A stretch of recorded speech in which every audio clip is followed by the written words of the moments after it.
Well, it is a fabulous, a fantastic Friday morning here in the studios of Rapid TV. As we continue with sport on Rapid Dawn, I am Ijoma Victor. Now, a lot of beautiful results coming from the UEFA Champions League, the UEFA Europa League, and also the UEFA Conference League. Yes, for the Champions League, we see two teams, Liverpool and Arsenal. Then when we talk about the Europa League, we see Nottingham Forest and Aston Villa. Then when you come down to the Conference League, we have the likes of Crystal Palace all making their way to the quarterfinals. Definitely will give us results from those leagues played yesterday and the teams that are in the quarterfinals. But we begin the show this morning with basketball. Now, ahead of the FIBA Women's World Cup in Berlin, Germany, the FIBA has released the latest power ranking for the qualified teams, with Nigeria's DTigress slipping a place.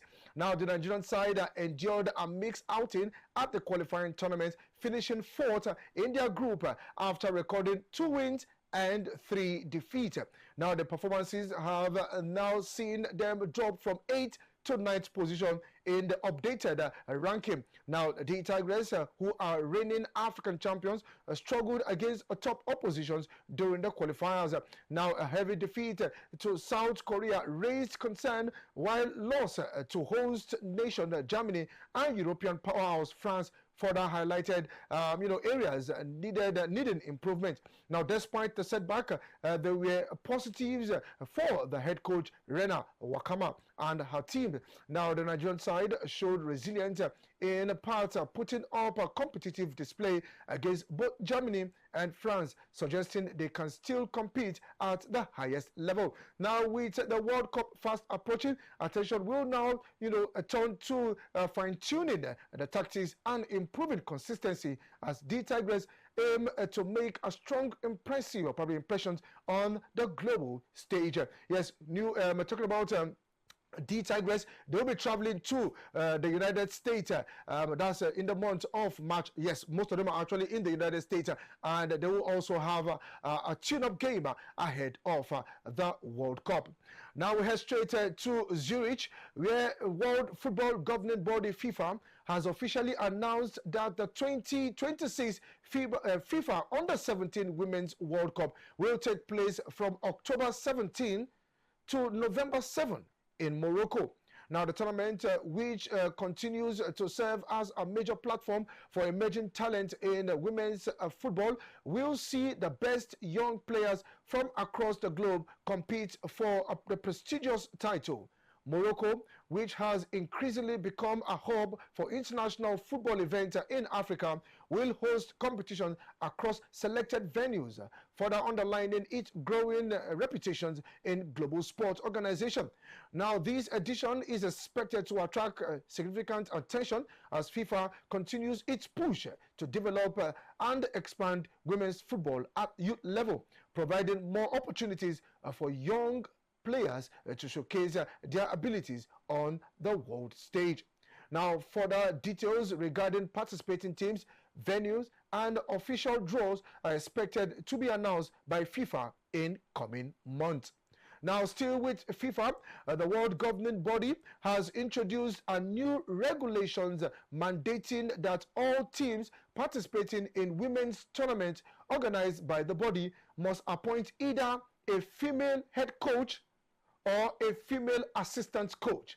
The directive is expected to have significant implications for several national teams, including Nigeria's seniors and youth women's side.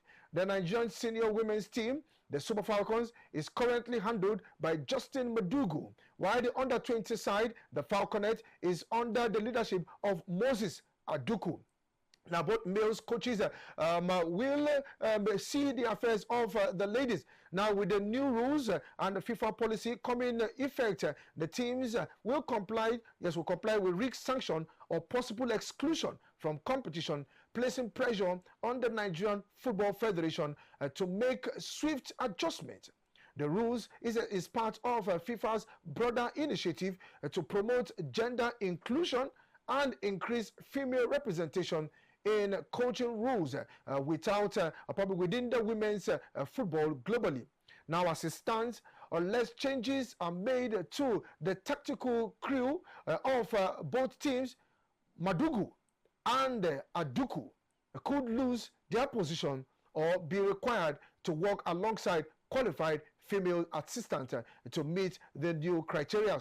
Now, the development is expected to spark discussions within Nigerian football circles as stakeholders weigh the implications of the policy on the team stability and performances. Well, hopefully the NFF will swing into action, and let's see if they will either appoint a new coach who will definitely be a lady or a woman or probably a woman, and if the NFF will also look at appointing an assistant that will also be under the main coach. I think this will really throw a lot of discussion in Nigerian football, just like I stated earlier, and let's see how it goes. I will head straight to Turkey, where Turkey's Super League giant Galatasaray has confirmed that Vítor Osimhen, Super Eagles forward, will undergo surgery on a broken arm and is expected to be sidelined for at least 1 month. Now, Osimhen sustained the injury during Wednesday's UEFA Champions League clash against Liverpool FC, where he was forced off early after picking up the knock.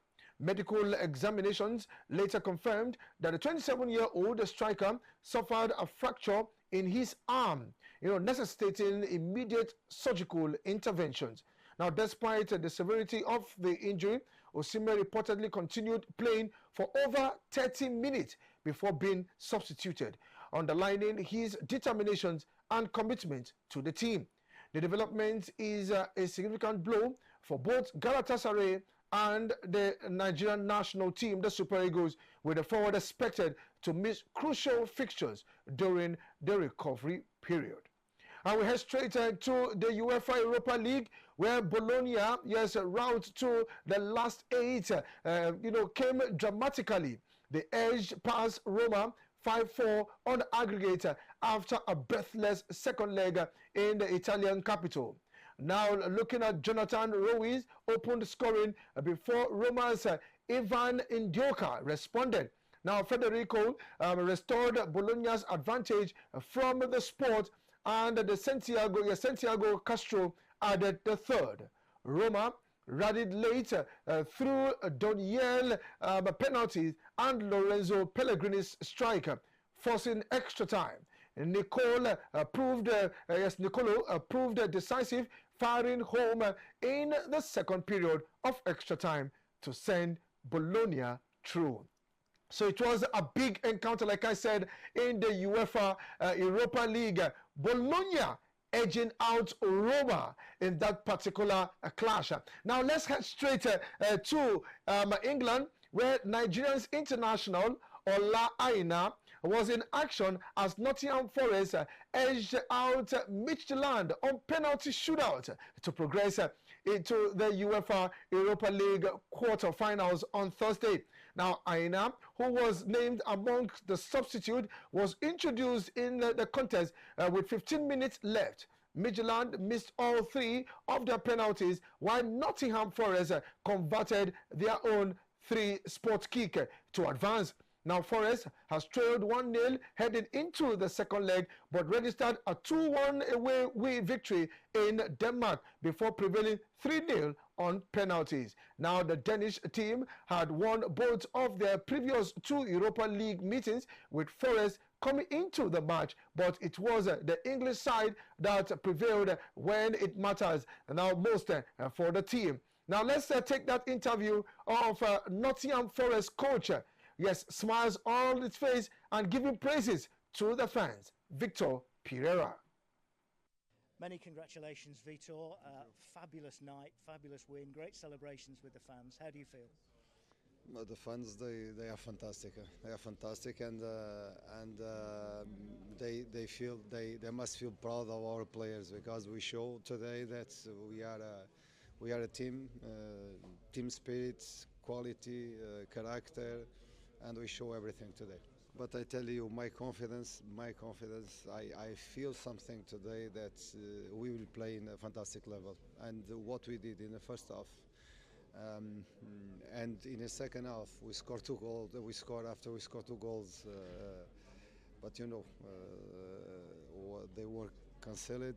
But the speed, we keep going, and we deserve the supporters. They deserve. We deserve as a team. The staff, everyone deserves to move forward in this competition. I was enjoying the game, you understand, because a lot of talent inside the pitch, a lot of talent, confidence with the ball, creating and creating and creating, and in the end, the fantastic supporters that deserves to celebrate with us. You know, I said before that the game was enough time, and we had chance to win here, and we win. We win because we have quality to win. Nottingham Forest manager in the person of Vítor Pereira. Yes, on the date in the Forest against Mitch Deland. Meanwhile, one man standing between the sticks and pulling out those saves in the person of Stefan Ortega.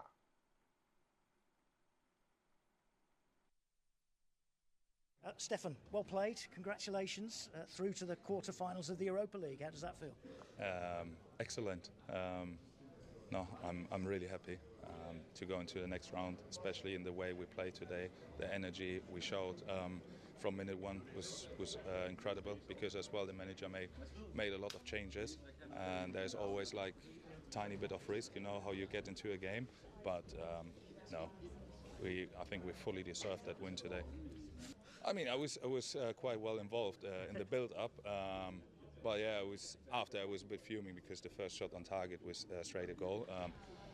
Yeah, but even though the reaction after that goal we conceded was really good, we nearly scored, or we scored at the end of the extra time, which was offside. So no, that game was really nice. No, that group here is really good. The players we have, but of course, like when you struggle in the season, your confidence might be a bit low at some point. But like I said before, no, that energy today, like the connection with the fans as well, was really good. You know, was really enjoyable to be part of this game tonight.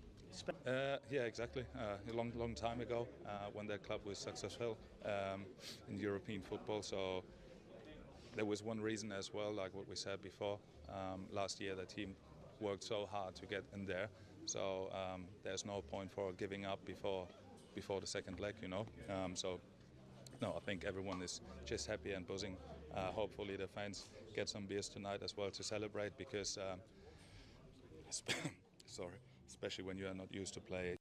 Okay, Stefan Ortega, the man between the sticks for Nottingham Forest. Also in another game, we look at Unai Emery at the Villa Park, where they edged out Lille 2-0 to also advance. A happy man he was, despite not taking Aston Villa in the English Premier League, because they've dropped out of the top 4, but they are doing very well in the Europa League. Unai Emery. Fantastic. 2 years ago we played semi-final in Conference League. Last year we played Champions League, the quarter final, and this year we are going to play quarter final Europa League. And we are going to be motivated and excited for this competition for the next month. It's really fantastic. Today the supporters really, wow, how the great atmosphere they did today here. Of course, thank you for the tifo, the mosaic they did.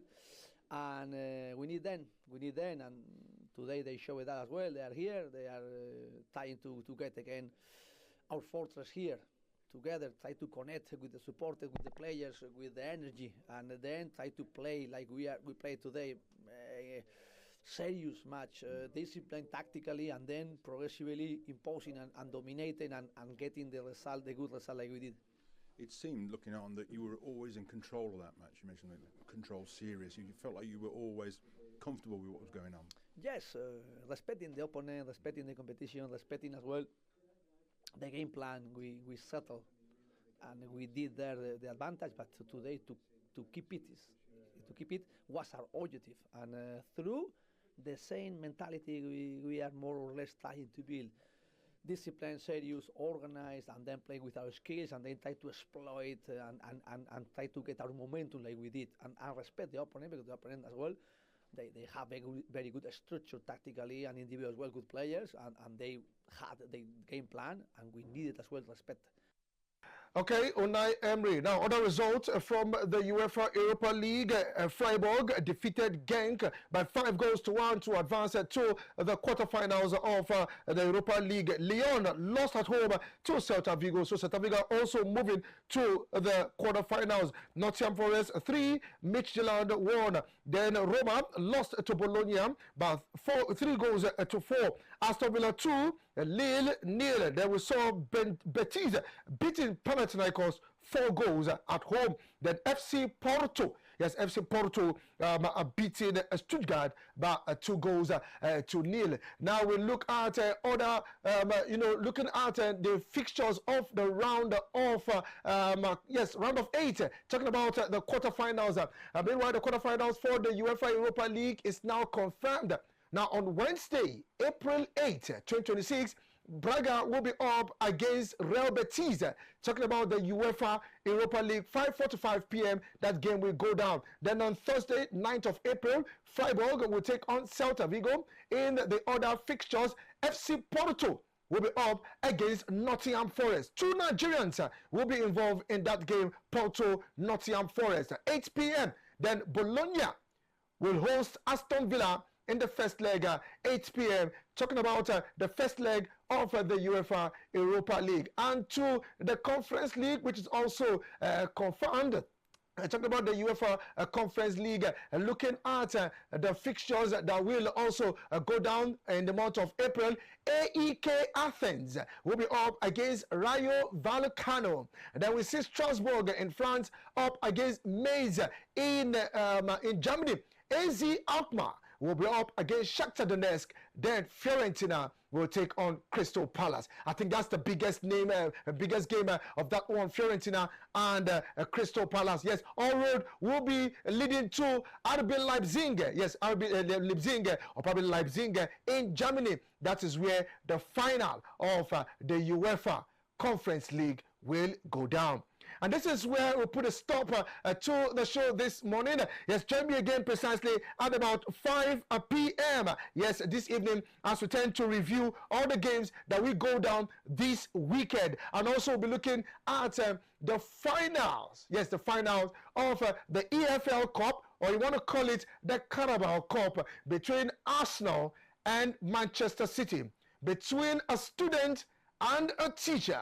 Talking about Mikel Arteta and Pep Guardiola. That will go down on Sunday, the EFL Cup final. Then also Friday night football, Manchester United will be in action as they take on Bournemouth later tonight, precisely about 9 p.m. Also, we have games that will go down this evening. The French League, the German Bundesliga, the Italia Serie A, and also the Spanish La Liga. So just keep it with me, 5 p.m. We'll just do a round discussion later this evening. On the flip side is entertainment with Victor Ake. I am Ijoma. Victor, do have yourself a beautiful weekend. Good morning.